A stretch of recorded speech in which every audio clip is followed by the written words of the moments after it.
Bonjour à tous. Dans le cadre du module 3 du MOOC e-Learn au carré, je vais vous parler d'un petit outil qui s'appelle Scrambler. Alors, c'est un service web gratuit qui permet de créer un tableau de bord collaboratif sous forme de post-it à annoter de différentes couleurs. Vous pourrez notamment l'utiliser pour la gestion de projet, la prise de notes, le remue-ménage et certains dispositifs pédagogiques. Quelques caractéristiques techniques. Le point fort, c'est qu'il est immédiatement utilisable sans inscription. Il dispose d'un environnement graphique très simple d'utilisation et assez sympa. Et puis pour ceux qui aiment bidouiller, le code source est disponible sur GitHub sur le site. Alors, comment procéder pour créer un tableau vierge? Alors, il vous suffit de vous rendre donc à l'adresse scramble.ca, vous tomberez sur cette page.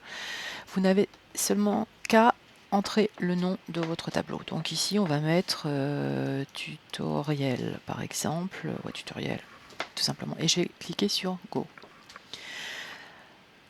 Un tableau vierge va donc être créé. Petite première chose que je vous conseille, c'est ici, vous voyez, j'ai mis mon prénom, mais en fait, c'était écrit Unknown You. Donc, vous cliquez dessus et vous rentrez votre prénom. Ça permettra quand même d'identifier à qui appartient le tableau d'origine. Donc, sur ce tableau vierge que nous avons, vous allez voir ici que vous avez des signes plus et moins sur la droite de votre tableau. Le signe plus va vous permettre de créer des colonnes. Donc, une première colonne, une deuxième, une troisième, par exemple, etc. Nous pouvons en faire jusqu'à 8. Le signe moins va vous permettre d'en supprimer.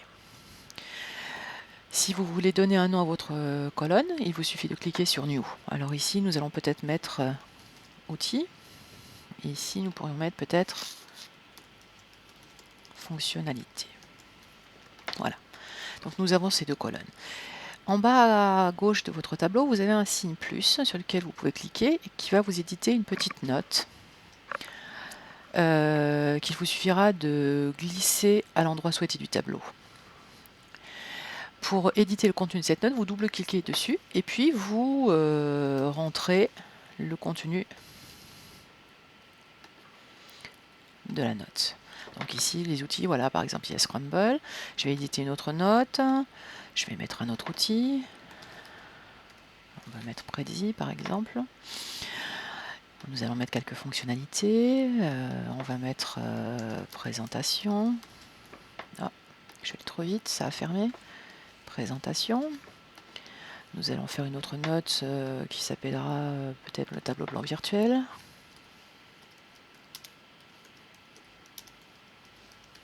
Voilà.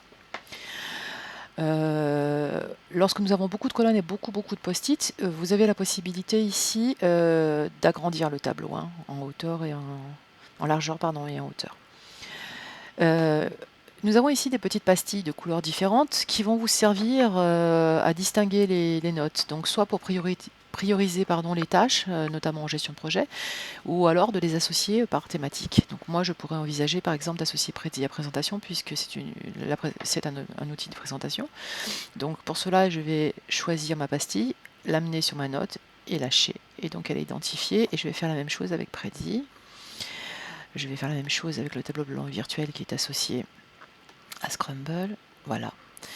Pour enlever une pastille, il vous suffit de cliquer sur la pastille incolore et de repasser sur votre note. Vous avez ici également une fonction zoom qui, lorsque vous avez beaucoup de notes, permet d'avoir une vue plus globale du tableau. Alors, comment partager ce tableau? Vous voyez ici que une URL spécifique a été générée, donc avec scramble.ca plus tutoriel, le nom de mon tableau. Il vous suffit de copier-coller cette adresse et de l'envoyer aux différentes personnes avec qui vous souhaitez collaborer. Une fois que ces personnes auront le message, il leur suffit de cliquer sur l'adresse et elles tomberont sur ce tableau. Si plusieurs personnes travaillent en ligne en même temps, vous verrez ci-dessous, sous Connect, le nom de toutes les personnes qui travaillent à ce moment-là. Mais comme une fois déconnecté, vous ne pourrez pas plus voir les personnes, il est peut-être judicieux lorsque quelqu'un pose une note, qu'il s'identifie, c'est-à-dire qu'il mette peut-être ses initiales sous la note pour qu'on puisse savoir qui fait quoi. Voilà pour partager, je pense avoir tout dit, c'est vraiment très facile. Alors, comment on peut l'utiliser? Alors, j'ai également associé à cette vidéo un PDF que j'ai réalisé. Donc je vais vous montrer par exemple quelques cas d'utilisation. Je suis professeure de français langue étrangère et donc j'ai par exemple parfois eu le besoin de demander à des étudiants de travailler en groupe. Et ici, je leur avais notamment demandé de trouver les avantages et les inconvénients de la vie en ville. Et donc, comme ils n'avaient pas la possibilité de se voir en dehors des cours, ils ont travaillé en ligne avec cet outil. Et donc, on voit qu'ils ont généré différentes notes et qu'ils les ont classées en fonction de ce qui leur apparaissait comme un avantage ou un inconvénient. Donc, c'est un outil qui va permettre de donner des arguments et de les classer. Un autre cas d'utilisation, c'est imaginons peut-être que des élèves aient travaillé sur Paul Verlaine. On peut tout à fait imaginer que dans le cadre d'une révision collective, on leur demande de créer un petit tableau récapitulatif, une petite fiche de synthèse, dans lequel ils mettraient ce qu'ils ont retenu ou ce qu'il y a à retenir en vue de l'évaluation. Dernier exemple d'utilisation, une activité de remue-ménage, brainstorming.